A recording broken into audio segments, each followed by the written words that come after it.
Hi hello Gavi trip part 2. അപ്പോൾ നമുക്ക് നോക്കാം. പോകുന്ന വഴി ഞങ്ങളൊരു മലയണ്ണാനെ കണ്ടു. അതിങ്ങോട്ട് ചാടി ചാടി കളിക്കുന്നുണ്ടായിരുന്നു. അപ്പോൾ ഒന്ന് വണ്ടി നിർത്തിയിട്ട് കുട്ടികൾക്കൊക്കെ ഒന്ന് കാണിച്ചു കൊടുത്തു. പിന്നെ പോകുന്ന വഴിയിൽ അടുത്തതാണ് നമ്മുടെ കക്കി ഡാം. കണ്ടോ, നല്ല രസമാണ് ഇവിടുന്ന് കാണുമ്പോൾ തന്നെ.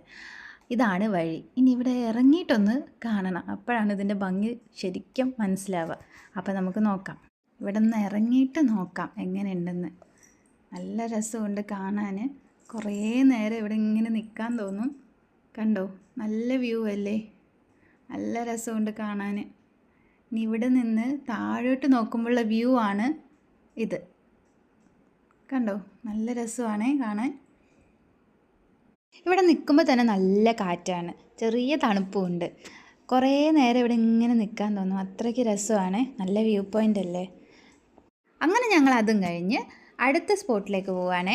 ഫ്രണ്ടിൽ കണ്ട ഒരു ഉല്ലാസയാത്രാ ബസ്, അതൊരു പാക്കേജാണ്. ഗവിയിലോട്ട് വരാനായിട്ട് മാത്രമുള്ള ഒരു പാക്കേജ്. കുറച്ചധികം ആൾക്കാർ അതിലുണ്ട്. കുറേ അധികം ഡാമുകൾ ഇവിടെ കാണാനുണ്ട്. എല്ലാ ഡാമൊന്നും വീഡിയോ എടുത്തതുമില്ല, എന്നാൽ എല്ലാം ഒന്നും കണ്ടതുമില്ല. കാരണം പോകുന്ന വഴിക്കുള്ള ഡാമുകൾ മാത്രമേ കണ്ടുള്ളൂ.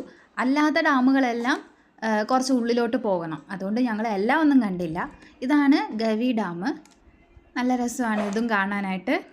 ഇവിടെ പാർക്കുണ്ട്, പക്ഷെ അതിലൊന്നും കയറാൻ പറ്റിയില്ല. കാരണം പാക്കേജിൽ വരുന്നവർക്ക് മാത്രമേ പാർക്ക് കയറാൻ പറ്റുള്ളൂ. അതുകൊണ്ട് അതൊന്നും നടന്നില്ല. അപ്പോൾ നമ്മളിങ്ങനെ വ്യൂ പോയിൻറ്റുകൾ ഇങ്ങനെ കണ്ട് നടക്കുകയായിരുന്നു. നല്ല രസമാണ് കാണാൻ. വണ്ടികളൊക്കെ എല്ലാം പയ്യെയാണ് പോകുന്നത്. ഇനി തിരിച്ച് നമുക്ക് ഈ വഴി വരാൻ പറ്റില്ല. ഇനി വണ്ടിപ്പെരിയാർ വഴി അങ്ങനെ നമ്മൾ പത്തനംതിട്ടയ്ക്ക് പോകേണ്ടി വരും. കാരണം ഇനി ഇതിലോട്ട് കടത്തി വിടില്ല. ഇനി അടുത്ത ഒരു സ്പോട്ട് കണ്ടു, അവിടെ നിർത്തി കുറച്ച് നേരം ഫോട്ടോസൊക്കെ എടുത്തു. കണ്ടു, നല്ല രസമുണ്ട് അവിടെയും കാണാനായിട്ട്.